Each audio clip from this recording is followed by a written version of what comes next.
first thing that came to me was the audio tape, which he sent to me in January of 2004. He didn't call me and let me know that he was sending it, but one day I just checked my mail to pick up my mail, and there was a package from my father. There was no explanation of what was on this tape, so I just put the tape in my cassette recorder, and in it he outlines his knowledge of the conspiracy, which was codenamed The Big Event.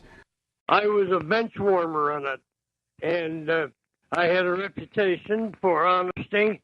I think it's essential to refocus on what this information that I've been providing you, and you alone, by the way, consists of. What is important in the story is that we've backtracked the chain of command up through Cordmeyer and laying the doings at the doorstep of LBJ. He was sick, and he wrote this out, as you can see by the handwriting, with great difficulty. It's a little hard to read some of it, but at the top here we have the initials LBJ, which of course was a vice president at the time. Below this we have Cordmeyer, who was a CIA officer. Below that we have named David Morales, who was also a CIA, I don't know if he was official CIA, but I'm certainly heard his name before in relation to contract work that he did with the CIA. I think he was a pretty serious guy, a guy capable of doing just about anything. And to the right, the next name is Bill Harvey, who was a very flamboyant CIA man, carried around a couple pistols in his belt at all times, was a heavy drinker. And below at the bottom it says French gunman Grassy Knoll. I mean, you've said now that David Phillips apparently met with Oswald in Mexico City before the assassination. You've said that Bill Harvey may very well have recruited a French or Corsican gunman to shoot. And you've also said that Cordmeyer had a motive in that his wife was having an affair with John F. Kennedy. I heard from Frank that LBJ had designated Cordmeyer Jr. to undertake a larger organization while keeping it totally secret.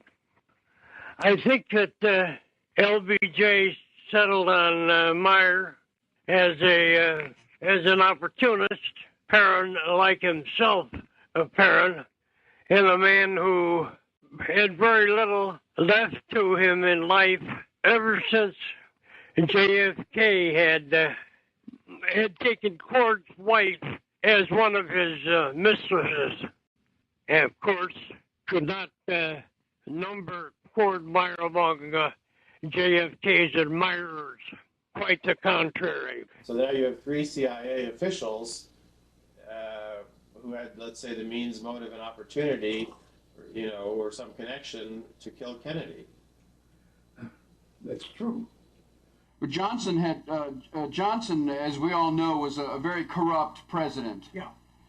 Very capable of doing evil deeds, don't you think? Unquestionably. And if he wanted something done, he may have turned to someone like Bill Harvey, right, who was also extremely corrupt, right, and a psycho, basically. Yeah. Oh yes. I could just visualize Harvey and LBJ forming a kind of a thieves compact between them. Mm-hmm. But I think that LBJ was an opportunist, and if he not hesitated to get rid of obstacles in his way. I think that his later career exemplified that. The vice president had the most to gain. Yeah. And he was in a position where he could bring in people like Cordmeyer and others of interest and get their take on different things, and then in turn issue instructions. there was nobody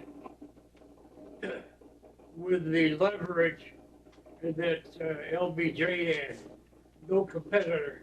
He was the vice president, and if he wanted to get rid of the president, and he had the ability to do so by corrupting different people in the CIA. And he had to do it with the limitations of CIA because there was no other group that honored, if I could use that term, that honored the clandestine limitations the way CIA did. They could do something, turn their back on it, and move on to something else. It was not like a military. There was no accounting in that sense. And we know that LBJ had an unlimited ambition. And we know that he was a corrupt individual and that the dollar sign was very important to him. As vice president, he didn't have the leverage that a president did or would. And so that was an attractive goal for LBJ. He did not want his career to come to an end as vice president. Who knows about vice presidents? It was very, very important to him that he take advantage as to the extent that he could as vice president, because just a few things had to be accomplished. He had to kill Kennedy, have him killed, I should say, and be guilt-free himself, that he could go on and do what he wanted to do as president of the United States. It was a very tempting and almost illogical move on his part. I keep thinking about Bill Harvey. Call Harvey and say, look, there's some things I want to have done. I mean, Harvey didn't want just an additional CIA salary. He wanted to move on. And LBJ could do that for him if he were president. Right. He couldn't do much for Harvey or anybody as vice president. That was why he used Harvey as being available and corrupt. It was very easy for even the vice president to start working with Harvey or anybody else.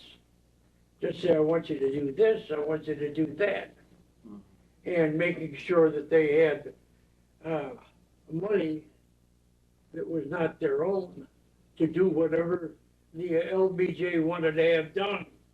So that when the president was assassinated, the vice president was right there and ready to move along. It doesn't speak well for our democracy at that particular time. He, in my opinion, had an almost maniacal urge to become president. He regarded JFK as he was, in fact, an obstacle to achieving that. He could have waited for JFK to finish out his term and then undoubtedly a second term. So that would have put the LBJ at the head of a long list of people who were waiting for some change in the executive branch.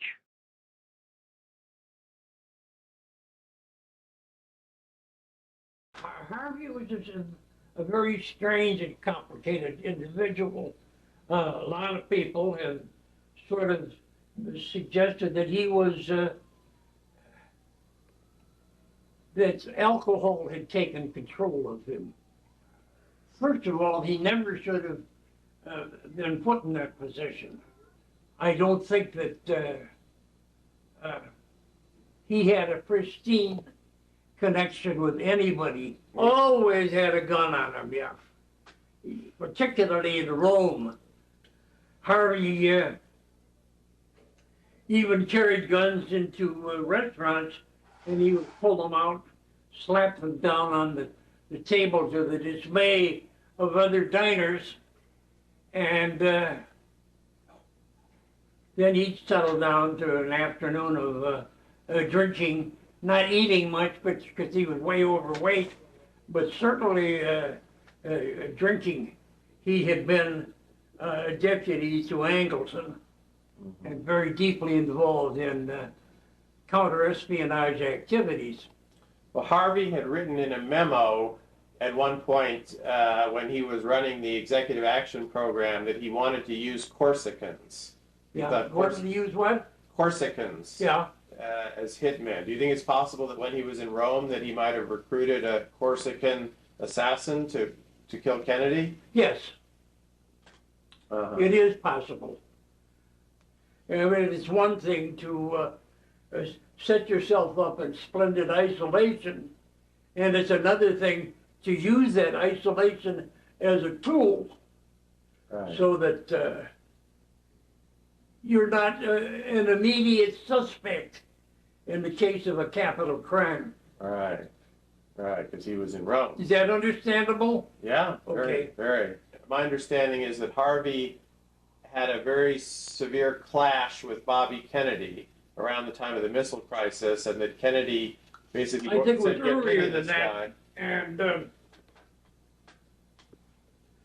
he posted an old slogan somewhere in the agency premises that said, the tree of liberty must be nourished by the blood of patriots. And this incensed Bobby Kennedy. And they clashed on that particular point. Seems ridiculous. You would think that Bobby would have embraced that particular philosophy, but he did not. And I guess he figured that Harvey was trying to steal some of the glory of whatever was going on in those days. During the Cuban Missile Crisis, everything was extremely tense. And suddenly it was discovered that Harvey had sent a team of people into Cuba, and the Kennedys were very concerned that this crisis might explode into nuclear war. And Robert Kennedy particularly was in a rage when he heard that this loose cannon had added a further element of unpredictability to the situation. Harvey hated the Kennedys.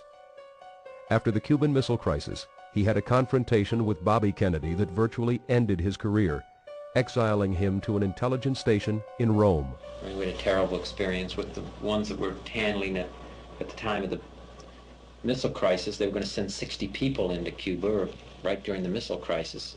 Nobody knew what they were doing, and we pinned it down to the fellow he was supposed to be in charge, and he said we planned it because the military wanted it done, and I asked the military, and they never heard of it. Oh my God. This is the same fellow who put the tunnel under Berlin, and so he was, you remember that tunnel in 1948? They constructed a tunnel under and built it up into the intelligence office of which was a hell of a project. Yeah. But he did that better than he did this. Of course, I was furious because I said you were dealing with people's lives. And the best of the Cubans, and they're the ones that volunteer, and then you're going to go off with a half-ass operation such as this. We had a meeting at the Pentagon. I never saw it, never seen him since.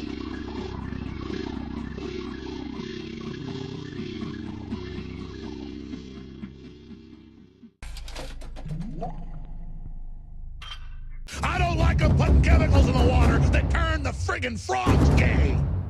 Do you understand that?